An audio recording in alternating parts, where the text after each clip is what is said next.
everybody, it's Chris with Crystal's Diversity Creation. So I wanted to show you these prom shirts that I'm working on. They were supposed to be, well, they weren't supposed to be anything. I initially wanted to do them as DTF, but I couldn't get my chrome to lay down right over the white.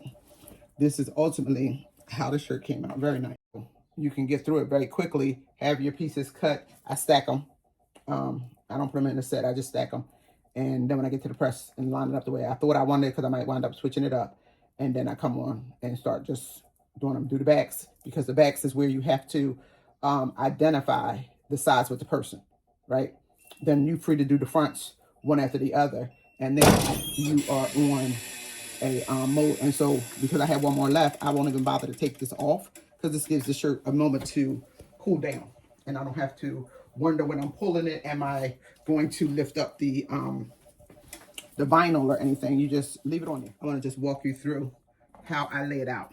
So I always use a measure rule, ruler, whatever I'm doing, just so that I can keep my measurements, and particularly when you're doing multiples, because you want to make sure that you're coming in at the same place. So I do the first one, and of course that takes the longest, because that's when you're setting out the design. After that, you just move it along, because they're going to look alike from there on out. So you lay your biggest piece first, and I know that this tip of the crown needs to lay right on that line right here. So that gives me this. I know where that's going, and I know that's going to follow through perfectly. I know that Gavin's name, this I, is going to match up right there underneath of this line. So I can just go ahead and make sure that that's straight. From there, I know that squad, the U in squad is going to match up with that O, and it's down just a tinge, so it's going to be about maybe right there. And what I'm doing with this is I'm putting my hand here, and then I'm going to lift this up, because it just can't touch there. So if it's going to touch there, because remember, the goal is one press. So what I would do is just go right like this. And I'm just going to cut closer to this S without cutting it, of course, so that it now fits in there perfectly. Okay, one press. And so now that's fine. Then I have that swerve, a little swish is what it's called. It's a swish.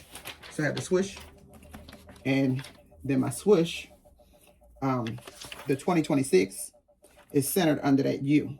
So that's going to be about right there. Again, making sure that nothing is touching. We want to center that. So now you just put down all your major pieces without even having to think about it.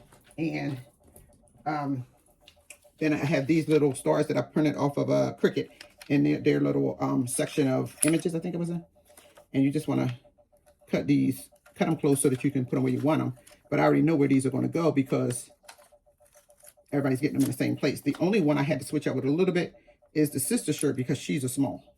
And so we don't have that much space for everyone where I put them on the others. So that was a little bit of a change up.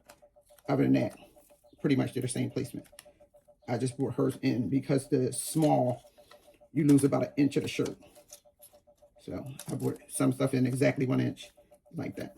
So then once we get these cut off of here, I don't pre-cut these because I don't want to chase them.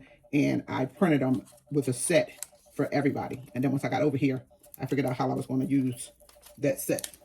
So now I know that I have this one here for Gavin, and I'm putting them this way like this on a little angle like that. So done.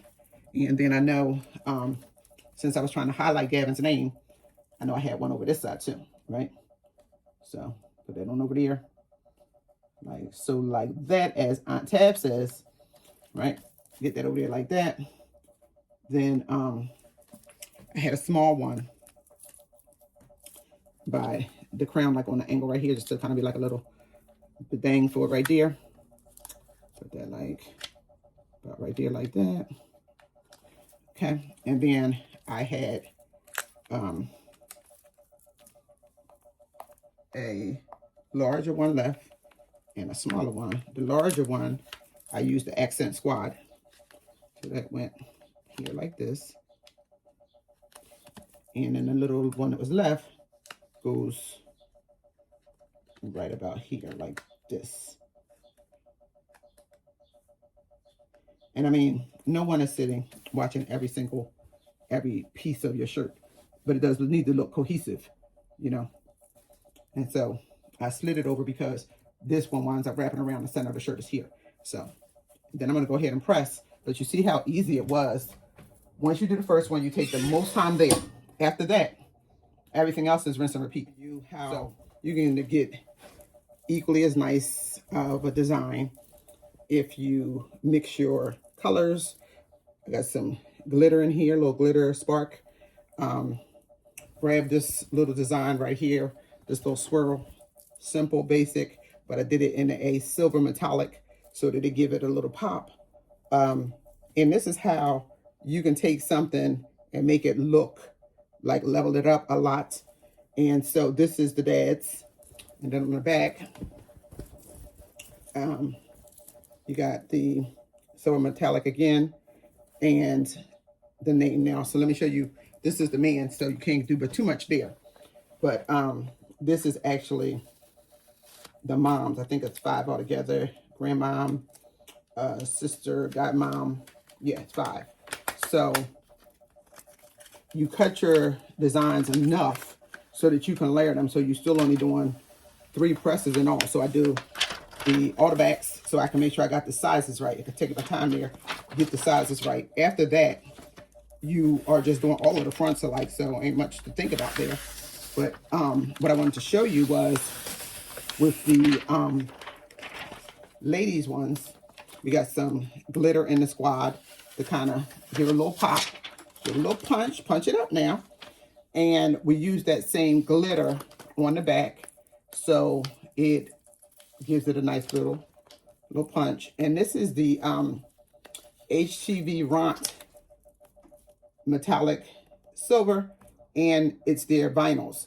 These vinyls are so nice because they lay down so thin and they weed amazingly. The weeding is amazing. All you have to do, all I had to do for here was just to go into these two holes. Other than that, I had to do anything. And when I put the back on, I just leave it until I'm all done. And that way it's getting extra presses anyhow. And it gets the extra press when I do the front. And then when I'm done, I just give everything one good press and the shirt is done. So it's 3 presses, 1, back, front, and then I'm gonna do the front all over again. But look how nice that is. So you got the glitter mom, proud, and then you have the front. And I'm just gonna go ahead and give that one more press. But see how you can keep it nice and interesting, even if you're just doing vinyl. Not just doing, but if you're doing vinyl. All the names are on everything. So, excuse the noise.